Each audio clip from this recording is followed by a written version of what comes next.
Hey, how's it going? David Taub here with NextLevelGuitar.com. Hope all's going well, and I hope your guitar and musical journeys are going famously. And today I have 3 tips for you that will easily make your playing sound more bluesy, more authentic, more in that blues vibe. And these are 3 things really easy that you could easily assimilate into your playing, blast it across all your playing, and have really quick results. And I've been getting a lot of emails and posts from students and players saying, hey, I'm having some challenges with my lead playing. It's sounding a lot just like scales, and it doesn't have it doesn't have that vibe or feeling. It's just sounding like notes. And this is something that you could do that's really going to help you with that also. And if you'd like some killer jam tracks to practice these techniques over, because jam tracks are just an absolutely invaluable resource for students, right? So you could kind of put what you're learning into a musical context. And I'll tell you what, I'll send you 6 killer sounding tracks, because life's too short to play over crappy sounding tracks. You got to have tracks that are really motivating and empowering, right? So click on that link in the YouTube description box. I'll send you my jam track coach. 6 killer jam tracks. You'll get those, plus you'll get 2 ebooks. And in the ebooks, I explain track by track. I do an analysis. Okay, here's the track. These are the chords. These are scales that you could try. These are things that you might want to employ and why they work. So I set up like a practice template for each track, track by track. So you get the 6 tracks and the 2 ebooks. It's a great practice tool. I'll send them both to you for free. Just click on that link below. So the first thing I want to show you is how to make your notes sound a little bit more definitive and to have a little bit more space, and they really come alive. And this is going to help you sound more bluesy. Let me give you an example. What I'm talking about is adding more space in your playing by killing your note.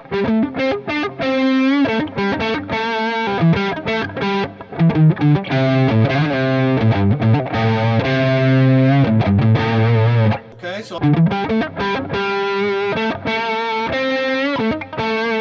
what it does is it takes a lick, like let's say a lick like this. Not very bluesy sounding, right? But if you take that lick and play it a little differently like this,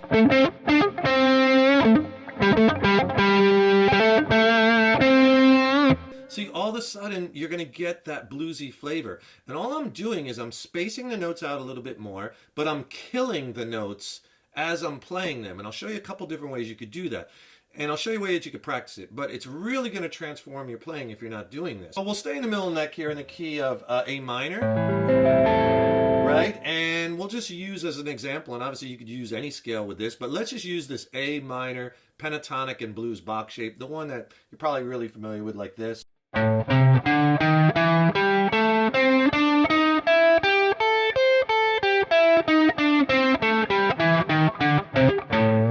Everybody knows that shape.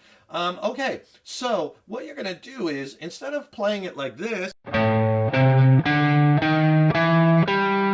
like you hear the notes ringing into one another, I want you to try it like this. Okay? And what I'm doing there is I'm killing each note as I'm playing it. It's not a palm mute. It's not. What I'm doing is I'm killing the note. And how I'm doing it is I'm just releasing pressure with my first finger or my third finger, whatever finger I'm using to play that note. I leave it on the string. I don't come off, but I just lightly pull it off. So I'm still pressing on the string, but I'm not totally fretting the note. I'm just lightly resting on it. And it kills it. You could kill it with, some guys kill it with their right hand too. Right, almost like a little harmonic. You could do that too, but I think it's easier for most students. Just come off pressure a little bit. And a good way to practice it is just to play the scale. Play the scale and just let your...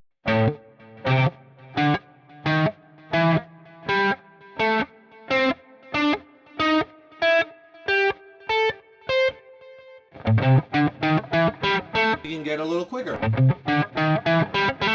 Now with your licks, like we'll take that same kind of similar lick. Hear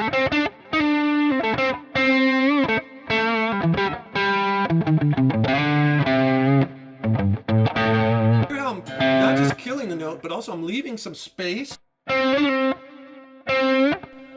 And I'm also sometimes doubling up on the note. And resolve a lot of your licks to the root notes, right? Our A's. We're in A minor. Try it with some simple little licks It's going to make a big difference. And if you could do me a huge favor, please subscribe to the channel. You know, subscribing to the channel, that really helps us to keep bringing the content. And ring that subscription bell, because then you'll be notified when I have new lessons posted.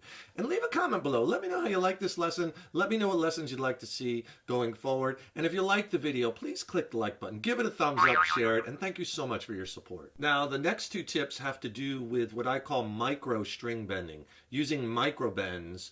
And these make such a big difference into making your playing sound more bluesy. And I'm going to show you a couple places that you could do this within that scale. So you have your minor pentatonic scale, we're in A minor.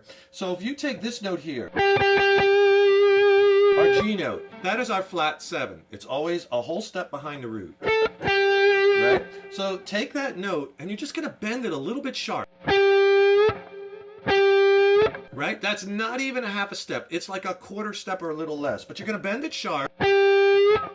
And just that little bend adds so much as far as making your playing sound a lot more bluesy. Let me play a lick first. Not very bluesy sounding, but watch when I add a couple micro bends.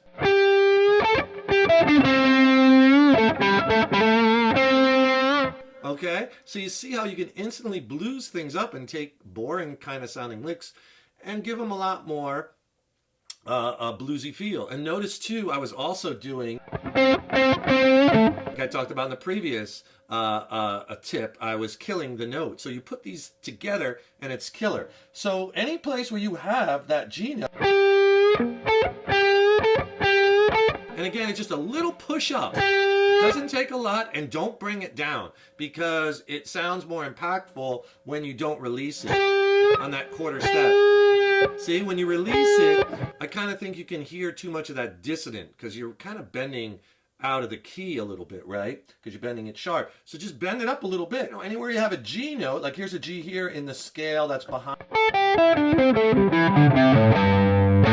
right? The box, the previous box, right? But you could take that G, push it up. See, just that little push.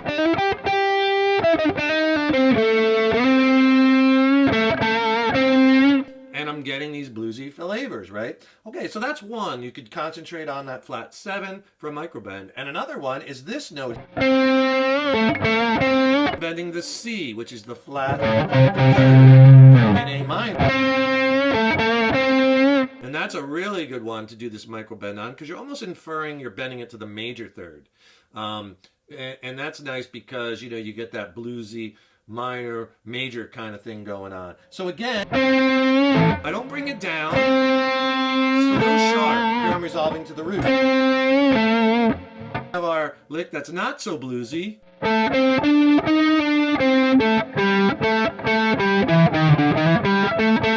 Okay. Lame and bland, and you could make it into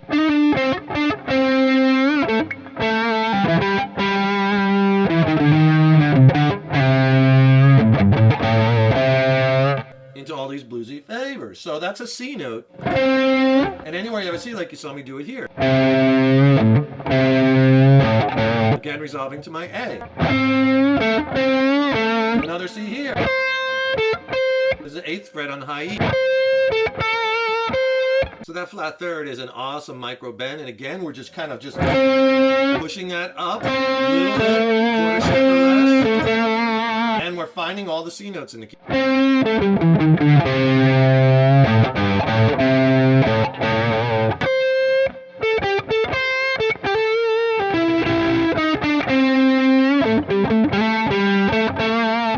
Now you hear as I'm combining these techniques where I'm doing the killing of the note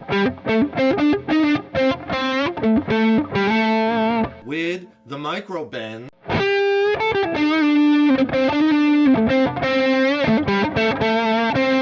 and you really have some bluesy stuff. I want you to practice the killing of the notes like we did in the first tip. And then for these micro bends, remember, it's just a little bit of a push. Quarter step, you could either push up or pull down, but don't release the bend and hear it, because then it'll be too dissonant. And resolve to a lot of your root notes, and you could really get some cool sounding licks that will instantly sound more bluesy than if you're not doing these things. And that's 3 tips that you can instantly employ in your playing, and it's going to make your playing sound more bluesy, more authentic. Don't forget to click on that link in the YouTube description box below and get my Jam Track Coach. I'll send you 6 killer sounding tracks and 2 ebooks. It's a killer practice tool. I'll send it to you for free. Just click below. And also don't forget to subscribe to the channel, because that really helps us to keep bringing the content, and ring that subscription bell and you'll be notified when we have new lessons posted. And if you want to check out some of my original music, I recently dropped a new record with my original band Mind Cell. We're based out of San Diego, California. I'm stoked about the record. I think it's some of the best music I've ever written. Check it out. It's streaming on all the platforms. I'll put links to that below in the YouTube description box. And if you have any questions on the songs or the gear I use or the studio recording, drop me a line. I'd love to hear from you. Thanks so much for watching. I wish you the best in your guitar journeys. Stay positive. Keep having fun with those guitars. And remember, your guitar playing is an evolution. So take care, rock on, see you in the next one.